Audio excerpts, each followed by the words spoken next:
Hey, hey, hey! What's up, everyone? Another day, another piece of wisdom from Igor. Nice to see you all here, and just let's get to the business. So, today I wanted to extend on some of my videos which I have already recorded and put out there. So, we were talking about the beliefs and how do you transform your disempowering beliefs to empowering beliefs, and why is that important.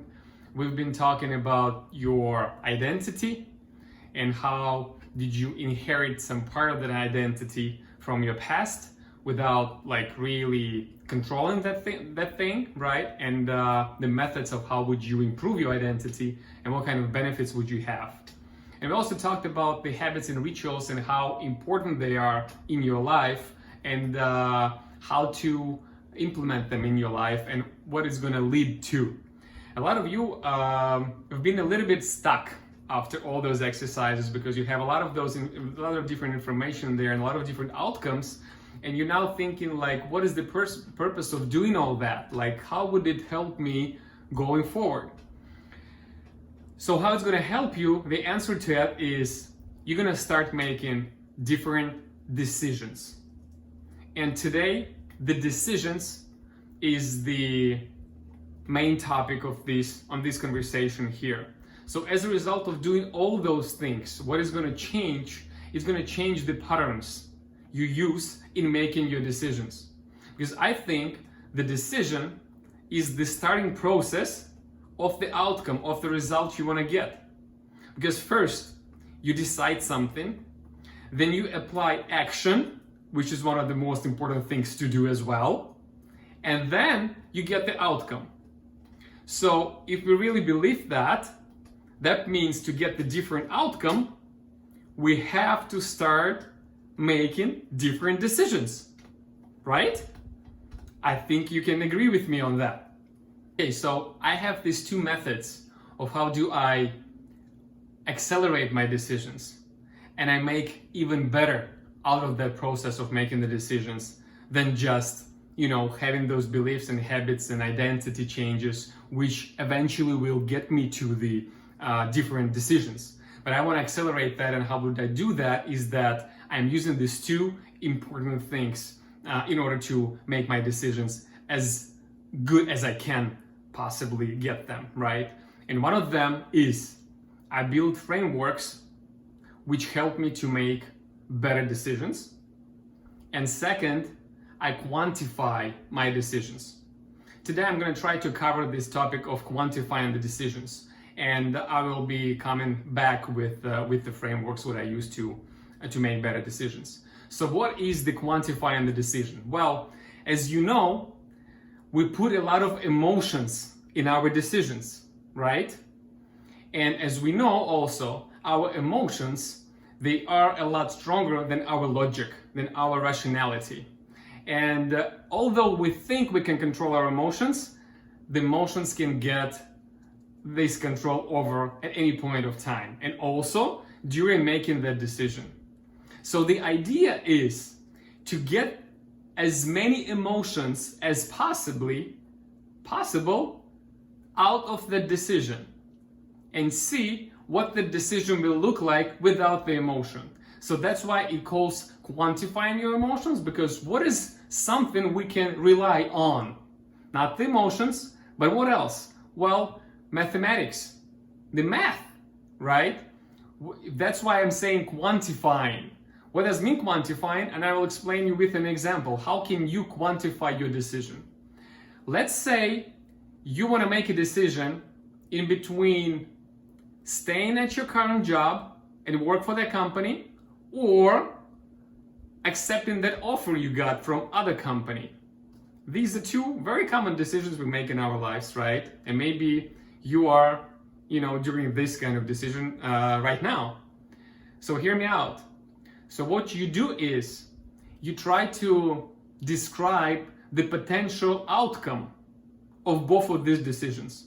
And potential outcome in first case is you staying at this same company you're working for right now, and potential outcome what you're gonna experience. If you're going to change your work, well, you're going to work at different place for different company. Now, you have to list what are the drawbacks and benefits of both of these decisions. And I'm sure you already have known it before, and maybe you even done it before, but stay with me and see whether you've done it in the way I'm going to explain right now. So you start to list your drawbacks and the benefits of that outcome which will come if you make this decision or this decision. How you do that? It's very easy. Just list all your thoughts, what you think are the drawbacks of that decision and what are the benefits of the decision. In other words, put the pros list and cons list of cons and list of pros for every decision you're about to make, for the one to stay at work, current job, and the one to change the job, right? And yes, you will tell me that, well, while I'm doing that, I might actually put some emotions into listing those pros and cons. Yes, you will. That's why I said we want to get as many emotions as we can out of our decisions, but we will not be able to take all of them, right? But with this method, at least will help you to look at your decision from the different perspective. So let's continue. Let's say you listed all your pros and cons for both decisions, and now you have those lists. Next step, what you need to do is you have to assign the weight for every single point on the pros and cons list for both decisions. And how do you assign the weight? It means that how important that benefit or how important is that drawback is for you within this particular decision. And I'll give you an example. Let's say in the pros, you're gonna get, in the pros of the new job, you put, I'm gonna get higher salary, right? So now assign the weight from 1 to 10. How important is it to you? For some, it might be 50-50. It's like, well, yeah, I'm gonna get more money, but money is not that important to me. I also like the team I'm working with right now. I kind of don't know what team I'm gonna get there and things like that, right? That person will probably put like 5 because it's 50-50, so it's like from 1 to 10, the weight is 5. Another person, one of the reasons that person actually tries to make that decision emotionally is because of the money. So the money is very important to that person, and that person would just put 10 as the weight for that particular pros, right? That's how you weight it. And on the other side, also the cons. For example, you put the con for the new job is that your commuting time increases because you used to live and you're living right now very close to that current job. And therefore your commute time will increase and you put it on the list of cons for that new job. Now, weight it in and see how important it is for you, right? I don't know, let's say you put, it's not that important to me. Well, it's not that important to me, to you, you just put 3. You feel like you put 3, right? You still get emotions in, but you're working with the numbers, with the math, which we can rely on because we know 2 plus 2 is 4, it's not 3, it's not 5, right? So that's why we try to kind of reduce our decision into the mathematical equations, As a result, what you have is the weight for all the pros and cons for both decisions on the left and on your right. The next step, what you do is you subtract you summarize all the weights for pros and cons, and then you subtract the pros minus cons, and you get the number. And you subtract here pros and cons, and you get the number. And now the interesting part, what do you do with those numbers? Well, it's fun to play with those numbers. First of all, what I do is I compare those numbers and see how different those numbers are. If they are very equal with each other, that means that my decision might be too neutral, meaning that decision doesn't change anything at all. Because for me, the pros and cons for both the decisions are pretty equal to each other.